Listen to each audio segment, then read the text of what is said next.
राजस्थानी धोला मारू की कहानी बहुत प्रसिद्ध है। यह कहानी प्रेम और वफादारी के बारे में है और राजस्थानी साहित्य का महत्वपूर्ण हिस्सा है।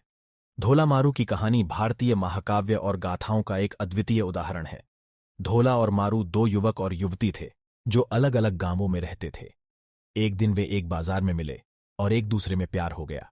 वे दोनों एक दूसरे के प्रति अत्यधिक प्रेम करने लगे और वाद विवाद और संघर्ष के बावजूद एक साथ रहने का निर्णय लिया। धोला और मारू के प्रेम के बारे में चर्चा गांव में फैल गई और इसकी खबर राजा के कान में पहुंची।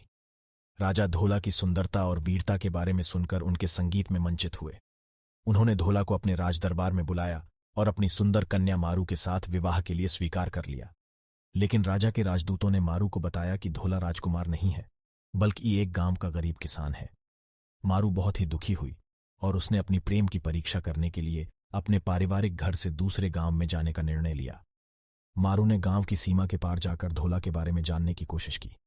वह एक विपत्ति में पड़ गई और उसे एक राक्षस ने अपहरण कर लिया। उसे उसके शोक में व्याकुल और उदास देखकर धोला रक्षा करने के लिए आगे बढ़ा। उसने राक्षस के साथ संघर्ष किया और अपनी प्रेमिका मारू को छुड़ाया। धोला और मारू फिर से एक साथ मिले और उन्होंने संघर्षों के बावजूद एक दूसरे से वचनबद्ध रहने का निर्णय लिया। राजा ने अपनी गरिमा और न्याय को देखते हुए धोला को अपनी पुत्री के साथ विवाह के लिए स्वीकार किया।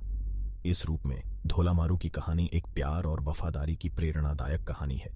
यह दिखाती है कि प्रेम और सामरिक संघर्षों के बावजूद सत्य, वचनबद्धता और विश्वास एक सम्माननीय और स्थायी संबंध की नींव हो सकते हैं।